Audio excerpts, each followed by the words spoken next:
Influences. Mia Ayesa. What was for lunch? I had 3 eggs, the left and the right. Labo. I like to go back to 2013 bass music, like Foreign Beggars, Skrillex circa 2013, tracks like Bangarang. And then also sometimes like I want to listen to something from Disney kasi parang inspiring siya. Or Rob Zombie, something metal, diba? Something good. I guess before I started going to clubs, I used to watch a lot of bands. DJing wasn't really a thing I knew about. It wasn't really in my periphery. But then there was a night that was kind of like an industry night. And it was a little hipstery, and it was like people from bands also used to go to that night. It was called Flux. What they used to do was they just used to get people who had a specific taste in music to play, you know, simple fade in, fade out. They just used to get us to exhibit our musical taste. And then that's when I kind of got interested in that craft. So I started going out to clubs, and then I saw DJs like Mark Miranda. I saw Ice Nicoshan, who before was called Mark Nicosha. And then I saw DJs like Yurik. And I found it so interesting because I was thinking, you know, these are people that can mix music that I like listening to personally with pop, like, you know, the pop of the time. So I was like, oh, it's something that I feel like I want to get into, diba? Well, for Mark, it was previously called LBA. So L2B was formerly called LBA. Eventually it became Bounce, which was in BGC. And then after Bounce, that's where we are now. Mia kasi, diba, parang Mia. But then also I'm a Leo. So I kind of like lions, I like cats, big cats, things like that. I mean, I wouldn't say I'm a cat person because I have a dog. But I'm an animal person, so parang ganun. That's where it came from, like big cats, lions, lioness, diba? I think it's important as the icing on the cake. It's important to take you the extra mile from where you are. Let's say you have all the technique and all the skill. That's what's gonna take you the extra mile and get you to a place where people can see you or can find you, right? But I don't think it's the meat and potatoes of what goes into any craft, right? Like you don't build a brand before you have the product. You have the product first, and then you think about the branding, right? So, yeah.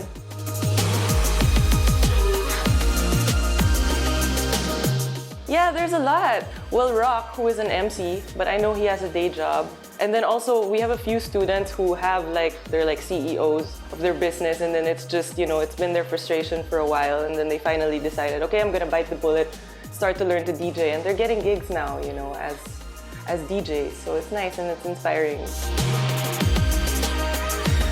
Well, the thing is, you know, if you decide to self-teach, it's probably gonna take you like a year, maybe more, to learn like all the things that it takes to be able to gig comfortably in a club, right? But I guess that's why Mark decided to put up a school years and years ago. It's because he tried to take everything that he learned on his own and then put it into a course that's like over the span of a month, you know? So there are students that take the beginner's course, and then with that knowledge, they have the same skill set as a lot of the club DJs.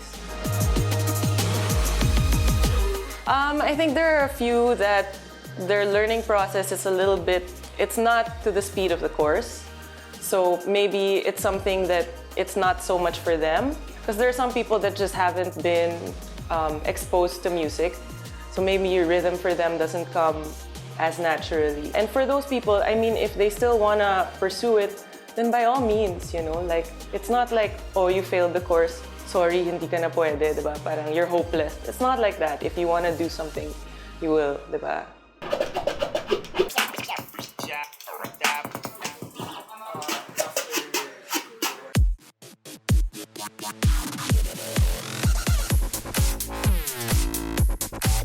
There's a stigma, you know, behind models turned DJs, because there's a lot of them that do that. It seems like a logical thing, you know, it's like an easy enough job to do, to mix music, right? But I didn't want to fall into that stigma at all, you know, so I made a conscious decision to cut the modeling side away slowly, not even that slowly, maybe over the span of 6 months, I stopped doing fashion shows entirely, you know. Not only because of branding or whatever you want to call it, but also In terms of time, maybe 14 hours, 12 hours backstage at a fashion show. So that doesn't leave you much time to better your craft. I wanted to do all these things. I wanted to catch up. I started DJing a little later than everyone else. I was 22 or 23. Everyone starts like maybe 18, 19. So I felt like I always had to catch up, and that's why I had to cut out the modeling side or the fashion side. But you know, that's the industry where I also met really creative people. So I stayed in contact with the people, but I stopped doing the job. I would have started younger. I don't think I would have changed the path that I took. Like I said, I always felt like I was catching up. So there are goals that I feel like I haven't reached yet at this age. So if I could, I would have started younger, siguro college pa lang. I would say maybe like when it comes to building a perfect set, I like to put importance in placing what's fresh and mixing it with what's familiar. And that's what a lot of the nights that we do are about. You know, it's a mixture of the fresh and the familiar. In the familiar direction, because you lose a sense of self or a sense of identity, you also don't want to push too much your own personal taste in music, right? So yeah, it's a balance between the fresh and the familiar. It was like on a wider scale, I made mistakes in terms of gigs that I took on that I wasn't ready for yet. You know, like I started out and I wasn't really that skilled yet. I started getting gigs before I enrolled with LBA. So when I enrolled with LBA, that's when I became confident, skill-wise, and so on. But I was already getting gigs because nga model, diba? Model DJ, diba? So I was already getting gigs before that. And I think if there were mistakes, it would have been accepting those gigs. Kasi why would you, diba? Parang if you're not ready for something yet, then build the skill first.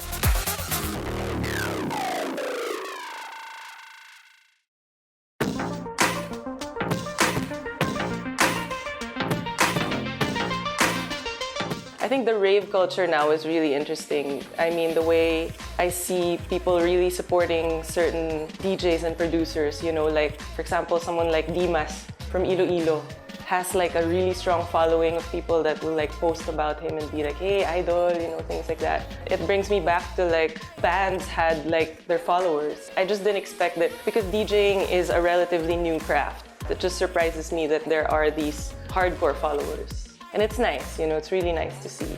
Another thing about the club scene is I guess I'm kind of like a psychologist at heart. I find it interesting how when you're in the club, you can kind of observe people and people watch. And then that's how you can decipher what they might want to hear now, what they might want to hear at different times. So there's psychoanalytics also that comes into play. I find that interesting. I would say it's definitely different because when I came in, it was just before the boom of EDM and of Big Room. It was just on its way there pa lang. Artists like Pitbull were the main, you know, pop at the time. And then EDM exploded and then became super formulaic, and then EDM kind of evolved into other things already. Now people are kind of sick of hearing Alesso again and again. And now finally it's more towards open format. You know, in a set, you'll hear all these genres mixed together gracefully, and I think it's more diverse.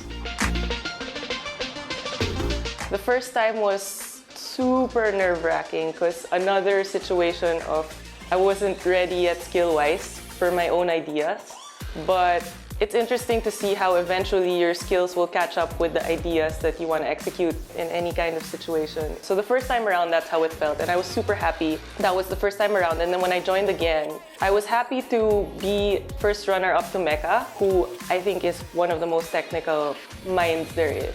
It was good to see a talent like that win, but I was just sad because they didn't announce first runner-up. They just went straight to winner, so I was, you know, like, oh, I would have wanted that title in public, right? But yeah, it was fun. Both times it's fun. Like anytime you compete, it's pretty much you're pitting your knowledge against what everyone else in that competition knows. And it's always good to see how you can improve yourself, right? That's the whole point.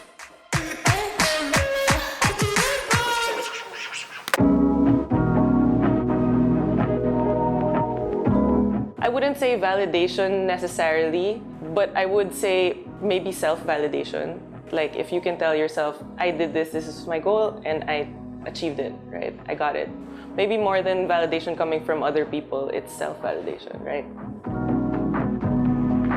I went to Fine Arts in UP as my course, visual communications, and they put a lot of importance on the fact that art is a combination of skill and concept. So for me, that was my way of injecting concept, right? Like you have a theme and then you try to make a routine or a set that's cohesive to the concept that you want. And I guess the reason why I chose Broadway, because I was a ballerina for 15 years, age 3 to 18. So I kind of just missed like the stagey aspect of things, the theatrical aspect of things. So that's why I chose that theme. Actually, when we met, it was just a few years ago for a photo shoot here. And it's interesting, we connected because we both didn't have immediate family members that dove into music completely. My mom and, you know, like her aunt and stuff would play piano, things like that, but not like as a job or not dive into it completely. And I think Mig, on the other side of his family, he's related to like Manuel Legarda, who's an amazing guitarist. There are people, but then to do it as a job, it's rarer.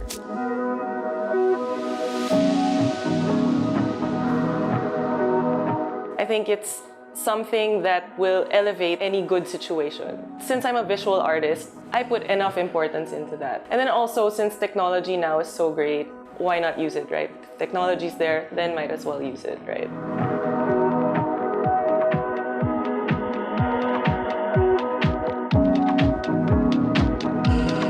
Those Damn Nerds went through so many iterations. Started because I was part of a girl trio called the Zombettes. So we were all models turned DJs. They're still really close friends. But I just kind of wanted to take my own path. At the time, Mark and I were relatively new, so he was so interested in the fact that I had a background in visual communications, visual arts. So that's when we started working on the concept of like audiovisual show in 3D. He was like, okay, so let's do the audiovisual show and then let's make it 3D, where the glasses are people's tickets to the show.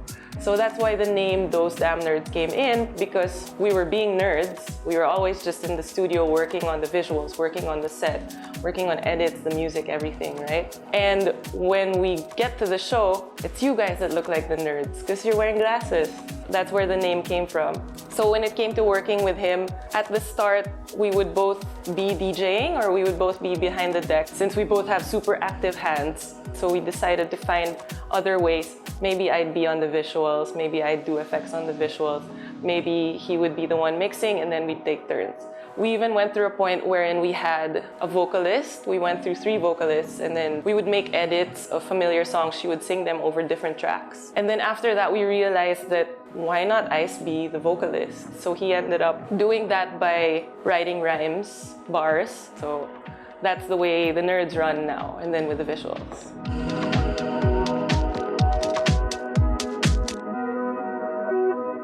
Okay, so we have a segment in this series where we show you 3 random photos on Instagram. We just show it to you and just tell us about it. Okay.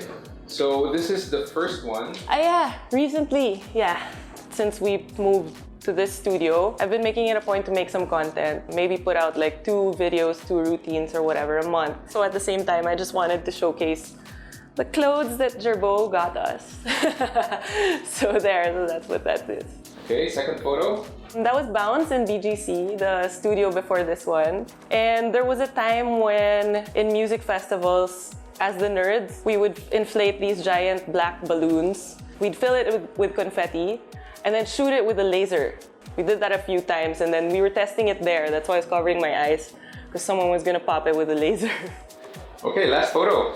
Oh yeah, I think that was shot by Ike Gube. One of our first press kit photos as the nerds.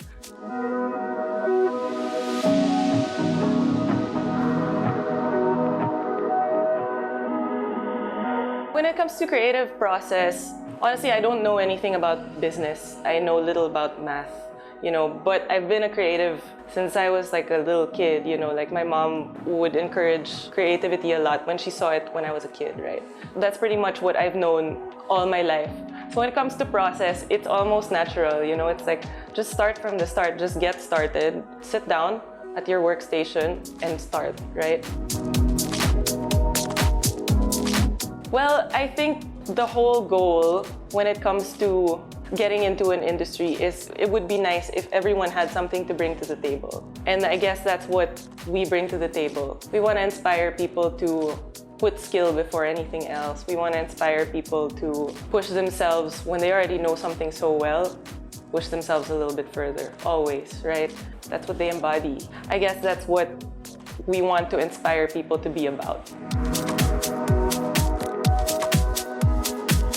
Get back to your interests. Get back to what makes you most excited. I think there are a lot of people that forget what it is that ignites passion, right? I know it sounds cheesy, but ignites your passion. I would say get back to that, find what it is, and then build from that, right? It's never too late and it's never too early.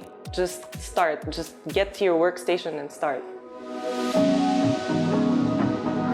I do want to make more music and make sure that, we put out a lot of music this year. And then one thing that I do want to mention so that eventually I get into it in actuality is I want to end up with like a line of collars for cats, and then a percentage goes to saving the wild lion population or big cat population, something like that. Like something that has to do with being meow, right? That would be like a dream.